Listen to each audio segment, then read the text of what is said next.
Halo guys, kembali lagi di channel Dunia WiFi. Kali ini kita akan belajar bagaimana cara mengarahkan traffic satu situs atau aplikasi. Dalam case ini kita akan mengarahkan traffic YouTube di MikroTik router.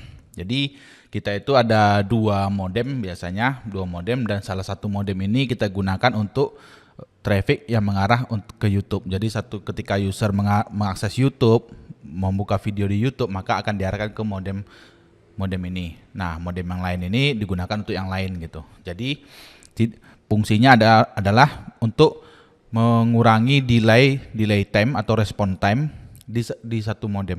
Misalnya kalau YouTube ini kan trafficnya gede ya. Jadi kalau bandwidthnya kita itu pas-pasan, nah lebih baik kita menggunakan static routing seperti ini. Jadi kita bisa menggunakan namanya domain content.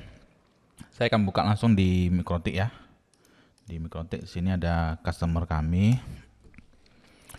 Nah, di sini kita pilih pertama kali itu kita menambahkan namanya address list. Address list ini kita masukkan IP lokal kita ke dalam MikroTik. Nah, kita simpan di sini namanya saya bikin lokal. Nah, tahap kedua adalah teman-teman bikin mangle.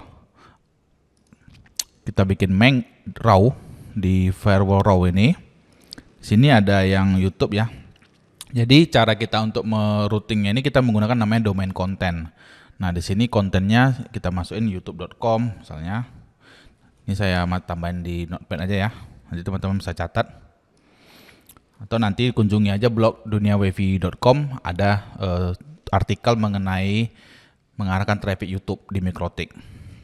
Nanti bisa kunjungi. Itu nanti ada lengkap. Nah, di sini kita tambahin YouTube. Ini ada beberapa yang ada Google Video juga. Karena YouTube kan punya Google ya, mereka pakai Google Video juga. YouTube B. Nih, ada domain kontennya. Nah, nih.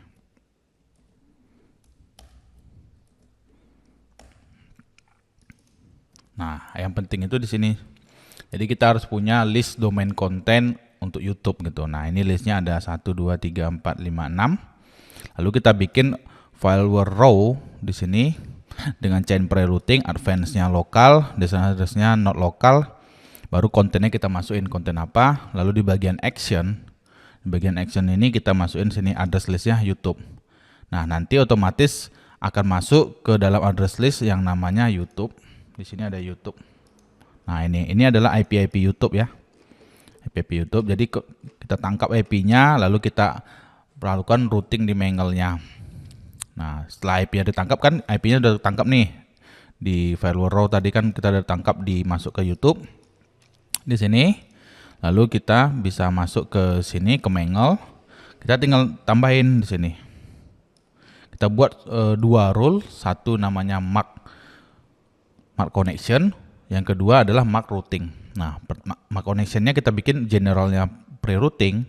Di advance-nya itu address-nya pilih lokal tadi, address list lokal kita. Nah, destination address list-nya adalah YouTube. Jadi kalau ada IP lokal kita yang mengakses YouTube, ditandai sebagai YouTube connection di sini. Oke, YouTube connection.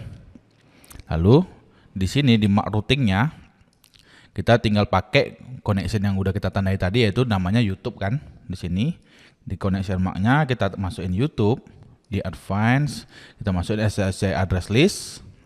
Lalu di bagian action ini kita tinggal bikin nama routingnya. Dan di sini saya bikin strip YouTube. Nah, untuk di mangle-nya cukup dua rules ini aja.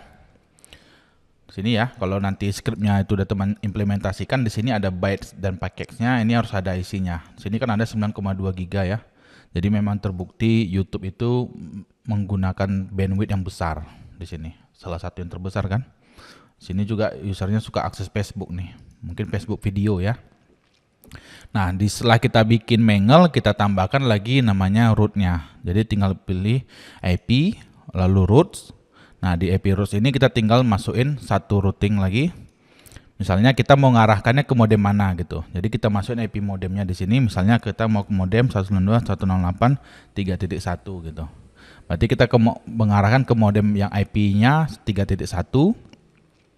Di sini kita masukin distance-nya 1. Lalu di routing mark-nya, nah di sini baru teman-teman pilih. Tadi kan kita kasih R strip YouTube ya, nama routing mark-nya di Mangle tadi. Nah di sini kita pilih routing YouTube. Nah cukup seperti ini aja. Maka nanti kalau teman-teman apply dan oke, setiap user yang mengakses YouTube akan diarahkan ke modem ya dengan IP 192.168.3.1. Nah di sini IP modem yang itu tuh 3.1 yang mana nih? 3.1 ini yang di Ethernet 5 ya. Ethernet 5 itu IndiHome 50 Mbps ini. IndiHome 50 Mbps. Jadi sini kan ada 3 modem ya. 1 2 3. Nah, ini mengarah ke IndiHome yang 50 Mbps. Kita buat seperti ini. Jadi kalau saya lebih pilih static route seperti ini kalau bandwidth-nya itu jomplang. Misalnya ada yang 100 Mbps, ada yang nanti yang 20 Mbps gitu. Misalnya ada 2 modem, satu modem itu 100 Mbps, satu modem lagi 20 Mbps, maka ini tidak akan saya load balance. Kenapa? Kalau di load balance pasti akan kurang bagus. Karena konsep load balance itu bandwidth antara modem 1 dan modem 2 itu harus sama, idealnya adalah sama.